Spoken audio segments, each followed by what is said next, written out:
한국에 러시아 땅 팔겠다. 제발 도와달라. 푸틴, 한국에 충격 도움 요청. 푸틴 러시아 대통령의 러시아 국가 총동원령을 예고하며 전면 전선포를 앞둔 가운데 이제는 러시아 정찰기가 우크라를 넘어서 덴마크와 스웨덴 영공을 침범한 충격적인 사실이 밝혀졌습니다. 이에 미국과 유럽연합이 러시아를 가만 냅두지 않겠다며 지금까지는 3차 세계대전으로 전쟁이 확산되는 것을 방지하기 위해서 소극적인 태도를 보였지만 이제부터는 모든 수단과 방법을 동원해 러시아를 함몰시키기 위한 작전에 돌입했는데요. 이에 곧 러시아가 국가 파산 사태를 선포하고 한국의 러시아 일부를 매각할 것이라는 전문가들의 의견이 나왔습니다. 최근 영향력 있는 미국인들의 우크라이나 깜짝 방문으로 푸틴은 어찌할 바를 몰라 하고 있습니다. 실수로라도 미국인을 향해 무기를 사용할 경우 러시아는 미국과의 전면전을 피하지 못하고 며칠 안으로 러시아 전체가 쑥대밭이 될 수 있습니다. 가장 먼저 우크라를 방문한 미국인은 바로 할리우드 배우 겸 영화 제작자인 안젤리나 졸리가 우크라이나 서부 도시 루비오를 외부의 일정을 알리지 않고 방문했다고 미국 워싱턴 포스트가 이날 보도했습니다. 졸리는 우크라이나 동부 도네츠크에서 피란 열차를 타고 이곳에 온 이들을 만난 뒤 의료시설을 방문해 어린이들과 시간을 보내고 이곳 자원봉사자를 만났다고 막심 코즈스케 루비오 주지사가 텔레그램에서 밝혔습니다. 코지스키 주지사는 모두 깜짝 놀랐다며 많은 사람들이 루비오 일에서 졸리를 보고도 정말 그인지 믿지 못했다고 밝혔습니다. 졸리의 대변인은 MBC와 인터뷰에서 전쟁 피해를 직접 목격하고 민간인들을 돕기 위해 우크라이나를 방문했다.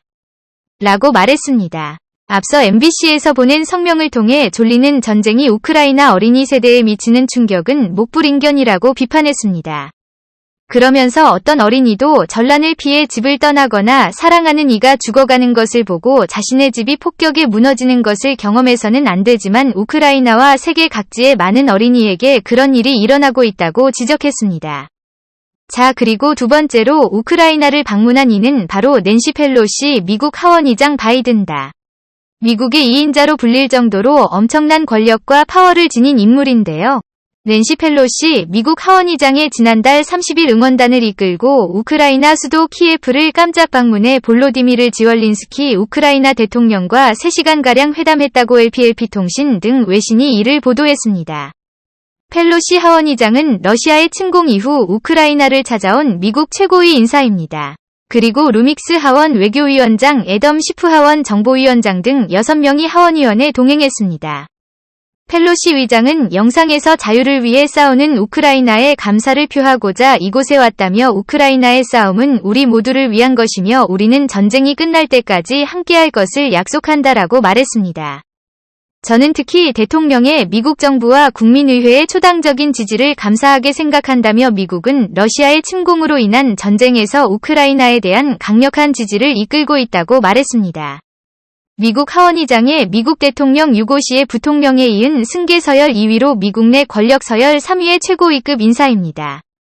이뿐만이 아닙니다.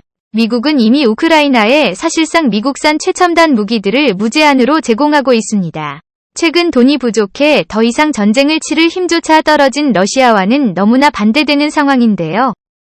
이에 글로벌 전문가들은 러시아가 곧 전쟁을 포기하고 전 세계 국가들의 천문학적인 배상금을 지급해야 하며 이를 감당하지 못한 러시아가 한국 등 몇 개 국가의 러시아 땅을 매각할 수 있다고 주장했습니다.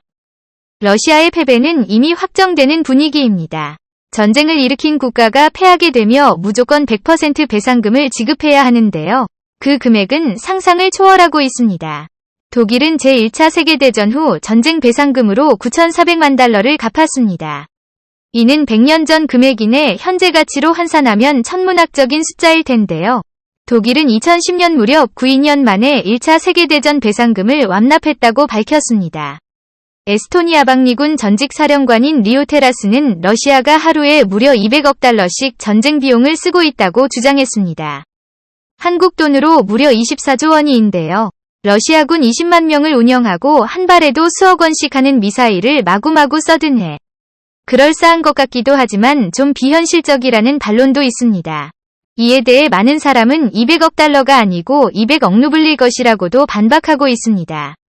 3월 3일 기준으로 러시아 우크라이나 전쟁은 벌써 9일째. 하루 24조 원이 된다면 벌써 216조 원의 전쟁 비용이 쓰인 셈인데요. 아마 한 달만 전쟁을 해도 러시아가 거덜나는 것은 일도 아닐 것 같습니다. 루블화로 계산해도 하루에 수천억 원이 쓰이고 있으니 보통 일이 아닙니다.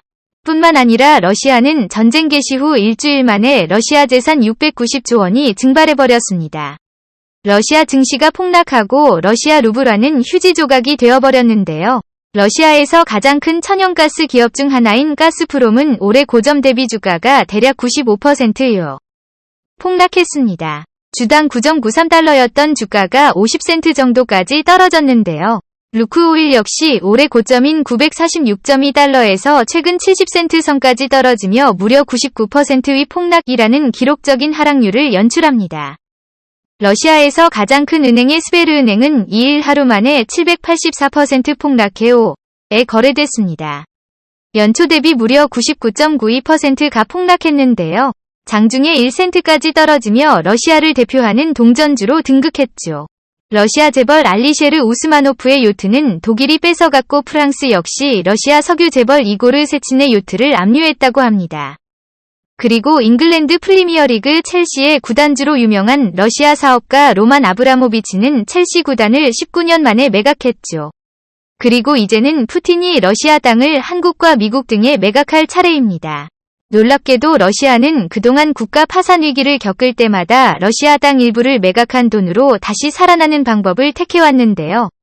150년 전 20만 897년 10월 18일 당시에 러시아 제국이 미국의 알래스카를 당시에 미화 720만 달러에 매각한 날입니다. 1제곱킬로미터당 5달러의 헐값에 팔린 알래스카에서는 이유금과 석유 막대한 양의 석탄이 나왔고 냉전 시기에 미국이 러시아를 견제할 수 있는 지정학적 요새로서 군사적 가치도 부각됐습니다. 이에 따라 알래스카 매입은 미국 역사상 가장 훌륭한 영토 매입 사례로 기록돼 있을 정도입니다. 러시아의 영토 매각은 여기서 멈추지 않았습니다. 2004년 중국과 러시아는 한 합의서에 사인을 했는데요. 70년간 러시아에 속해 있던 하바로프스크 지역 중 절반을 사들이는데 성공했습니다. 그 규모만 무려 70만 제곱킬로미터가 넘는 것으로 알려져 있는데 러시아가 경제 위기를 타개하기 위해 중국에 이렇게 땅을 판 것입니다. 이에 중국은 러시아로부터 30년간 사용할 원유와 천연가스를 통 크게 매입하고 러시아산 무기도 대규모 사들였습니다. 뿐만 아니라 장기적으로 연해주 땅 가운데 중국 사람들이 살던 100만 제곱킬로미터를 사들이려 합니다. 시세는 면적 150만 제9위 알래스카를 미국에 720만 달러에 팔 당시에 금 시세를 기준으로 60배 인상분을 적용하면 1조 5천억 달러로 나옵니다. 하나로 2,800조 원에 달했는데요. 쿠릴 열도 4개 섬도 일본에 팔려고 하고 있습니다. 선면적 5,000제곱킬로미터 국제법상 보전된 200해리 경제수역을 감안하며 50만 제곱킬로미터인데 이를 3,000조 원에 팔 것으로 알려졌습니다. 일본과 중국의 이 땅을 모두 팔면 러시아가 손에 넣을 수 있는 금액은 6,000조 원. 자, 그런데 많은 전문가들은 이번 전쟁으로 러시아가 우크라 재건 비용을 포함해 배상금으로 최소 8,000조 원을 물어내야 할 것이라고 말하고 있습니다.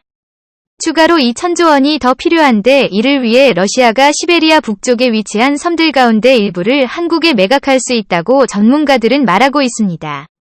한국을 선택한 이유는 특이하게도 한국이 북극 인접 국가가 아님에도 불구하고 2013년부터 북극 이사회 차원의 회의와 프로젝트에 적극적으로 참여하며 사실상 가장 중요한 역할을 하는 국가로 급부상했는데요.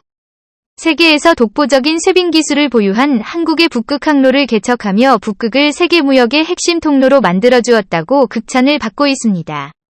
러시아도 한국의 신북 방정책의 일환으로 러시아 북극해를 통과하는 한국과의 쇄빙 기술 협력이 절실한 상황인데요. 한국의 북극해섬을 판매하는 조건으로 큰 돈을 받지 않는 대신 쇄빙 기술 협력을 지속하여 북극 항로 개척을 이어나가려는 것이라고 전문가들은 말하고 있습니다. 오늘도 감사합니다. 최고로 멋진 하루 보내시길 바랄게요.